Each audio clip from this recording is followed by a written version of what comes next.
Welcome to Wine Library TV. I am your host, Gary Vaynerchuk, and it is a glorious Friday here in the Dirty Jers. First and foremost, I just want to thank everybody. The amount of people that have been emailing me about the weather episode that we did a couple days ago has been out of this world. I mean, I can't do anything except reply to emails about people who've been forwarding it to their friends and family and bloggers and news people, and it's just been crazy. And obviously I just want to thank everybody who's passed it along. It is a lot of fun, and you know, that's what wine is. Wine is fun, and it's meant to be fun. That was fun, except for my fingers are still angry at me, and I just wanted to take a quick second to thank everybody. In that realm, in that vein, under that microscope, within those means, I want to talk about something that's extremely important to me. I have a link right over here. It's called Introduce Yourself. We have a forum, Wine Library TV forum, that's very active and a lot of cool things going on. Some people lurk and read it. Lurkers! Come out for the show at least. Comment down below. But a lot of people introducing themselves and doing offlines, getting together, eating, meeting friends. Family, friends, family. What else are we living for? All the day-to-day baloney is nothing if your friends and family aren't healthy and happy and making more friends and doing different things and trying out new wines or different restaurants or meeting new people is a wonderful aspect of the wine world. So many people have been emailing me that they're doing their own wine tasting this weekend. About 3 or 4 that come to mind. Good luck. Thank you for thanking me, but I'm just a messenger of the most important message of this great noble grape of ours, which is it brings people together. It brings families together. And so please, I beg you, and I demand you, to click this link and introduce yourselves. I think you'll really enjoy it. It's really, really cool. We've got one wine because it's Layback Friday. You know, really chilling on the couch. And I like to do that sometimes, especially when I'm watching the Jets on the road. But usually I'm doing this, biting my nails. And you know what I like to do? And my mom and my wife hate this. When I watch the Jets or I'm nervous, I actually scratch my scalp and then, like, bite it.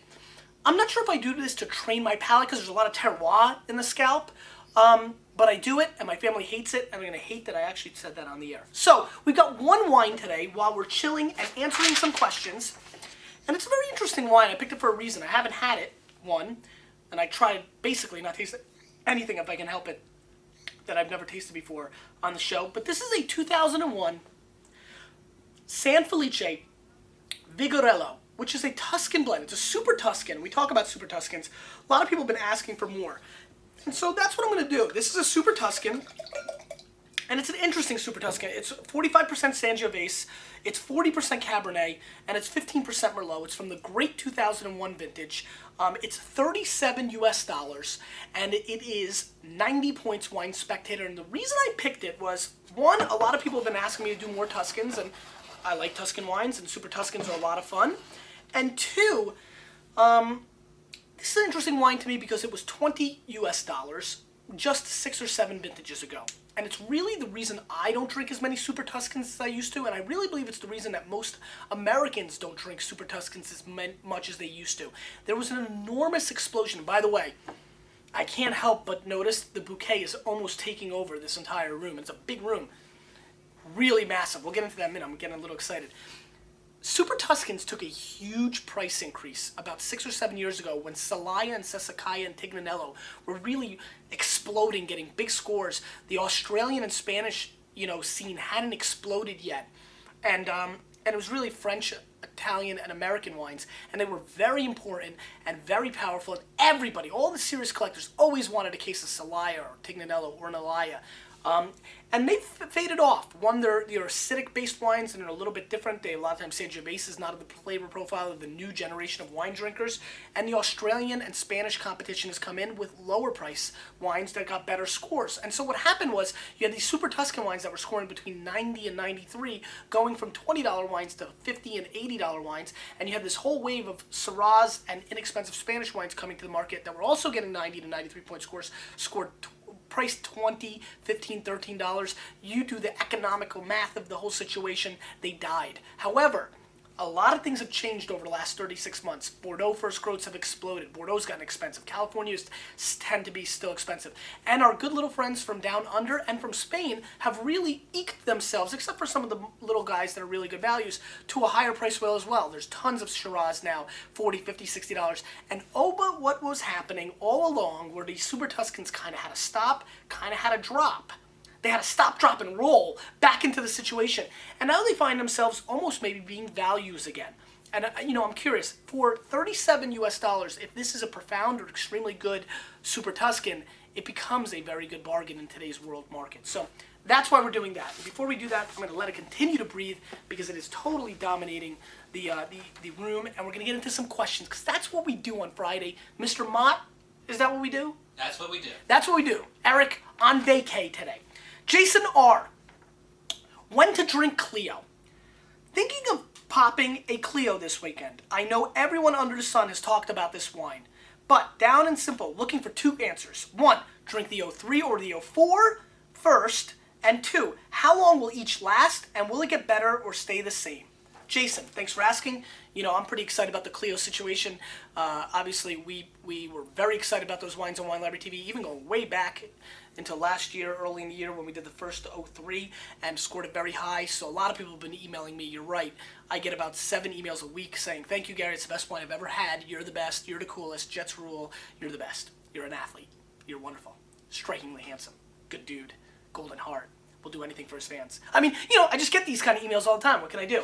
Anyway, to answer your question, drink the 03 first. The 04 had much more profound tannin structure, and I believe the wine will last a hell of a lot longer than the 03. The 03 is mighty delicious right now, so I'd go 03 first. Number 2, how long will it last? I think the 03 is an easy 10-year wine. I think the 04 is an easy 15-year wine. I think between the next 3 to 5 years, they're both going to be drinking like awesome. If you want to drink it now, the 03, because you're not very patient, like everybody else I know, then you want to make this wine decant for 3 to 4 hours. Pop it, enjoy it, and then email your pal to thank him. Let's move on. Bobby Mack, I like that name, says, Gary, can you tell us from time to time what wines you drink when you with home cooked meals? When you have home cooked meals. It kind of was tough to get that out. Bobby Mack, I can, and I will. All right, let's move on. Frank L says, what wine to drink with shrimp marsala? Ingredients: garlic, chopped plums and tomatoes, sliced mushrooms, dry Florio marsala, and of course, extra large butterflied shrimp served over pasta. Frank L, sounds delicious. I would tell you there are 2 wines that you can have with this wine that I think would go tremendous. Number 1, a high dry Riesling from Alsace, I think would rock and roll with it. I also think there are some, if you're looking for something with a little bit more body, some Rhone Viognier Marsanne blends tend to go white. And then the tricky one. I've had this combo before and I was blown away how well it did with the garlic and the shrimp for that matter. Grand Cru or Cru Beaujolais, like a Fleury or a Morgon.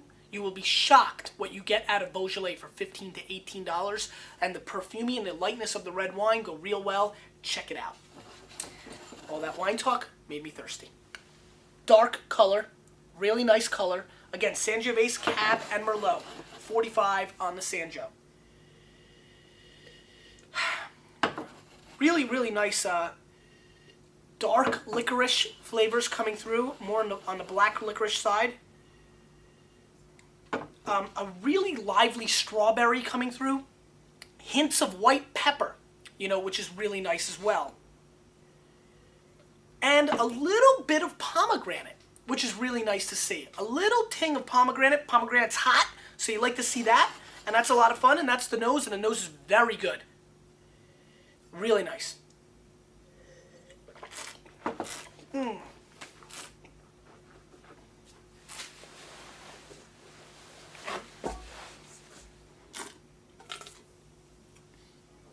I was going to drink it because I get so much pressure from the Vaniacs on Friday to drink the wine.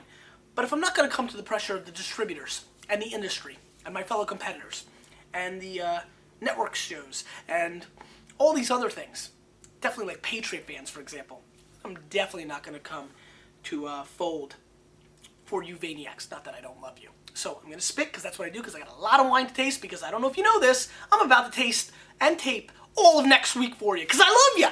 And I love this wine. This wine is actually extremely good.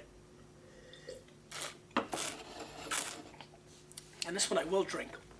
Let's not take away, with all the hoopla of the show, from the profound efforts of these beautiful grapes in Tuscany. This is a wonderful wine.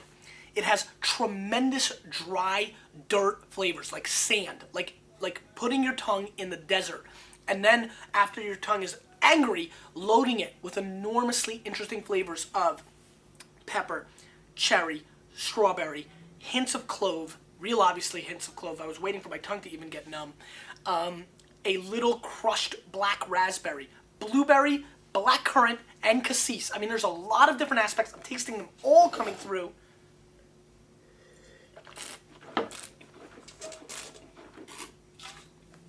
And if I was just hanging, instead of breaking it down like that, I would use my favorite slang, which is a great combination, and very dry, by the way, a great combination of red and black fruits.